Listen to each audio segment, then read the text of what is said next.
female prime minister in Israel, Golda Meir, said that she might forgive the Arabs for killing Jews, but she will never forgive them for making us kill their children.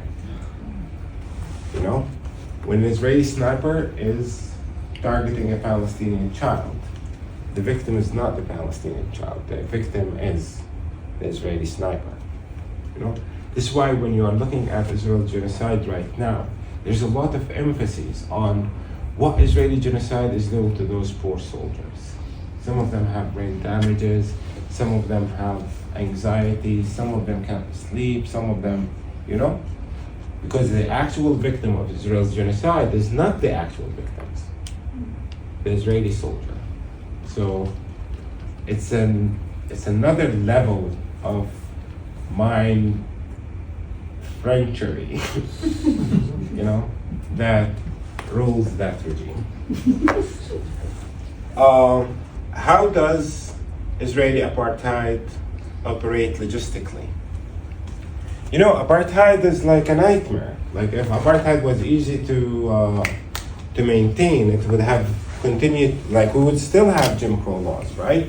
We would have still had apartheid in South Africa. We still had supremacy in Northern Ireland, you know? But how can the Israelis operate not one, but 4 separate different systems of apartheid and keep them going? How can they do that? Logistically. USA. The US is the enablers, but not the ones who are committing the crime. They enable the crime. I'm talking about logistics on the ground, not financing those logistics. The state of Israel controls 2 very important things. One, every inch of the land. And when you control every inch of the land of Palestine, you separate Palestinians who live in Bethlehem from Palestinians who live in Jerusalem, from Palestinians who live in Nazareth. You separate Palestinians in Gaza from Palestinians in the West Bank, Jerusalem, and blah, blah, blah. So you separate subjects of your 4 systems. The second thing, what is it that makes the Israeli soldier on the checkpoint know which one of those 4 systems will be applied on you? Thank you. Well, it's just like in South Africa, it's a matter of birth. In Palestine, it's a matter of birth. You know? In South Africa and under Jim Crow, here, your birthmark is visible. It's your skin color. In Palestine, we are a very diverse population. We have so many different skin colors. Yet the Israeli soldier knows. How does he know? They know through the Israeli trick of controlling birth registrations. So the day you are born, you need a birth certificate. That birth certificate goes with your dad's ID card to an Israeli commander who decides your number on it. And that number becomes your ID card. The day you are born, the state of Israel decides which one of those 4 systems will be applied on you as long as you live on the land of Palestine. What you do between birth and death is irrelevant. You can love it, you can hate it, you can carry arms to fight it, carry arms to fight for it.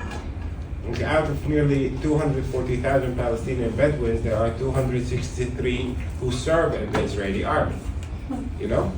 Those 263 are Palestinian collaborators who choose to fight for the state of Israel. But they think they get equality. No. So it doesn't matter what you do. You can fight the state of Israel, you can fight for the state of Israel, you know? And everything in between, and none of what you do will grant you your right to freedom and equality. What's the precondition for freedom? Everyone is born free and equal. Palestinians have already fulfilled, you know, the precondition for freedom. What does the state of Israel do? It creates 4 different separate systems to make sure that Palestinians will never have a day of freedom or equality on the land of Palestine. And the rest is just a verbal debate you might have with those in denial of Israeli criminal behavior. So just stop here, and I hope you have questions. Yeah, thank you.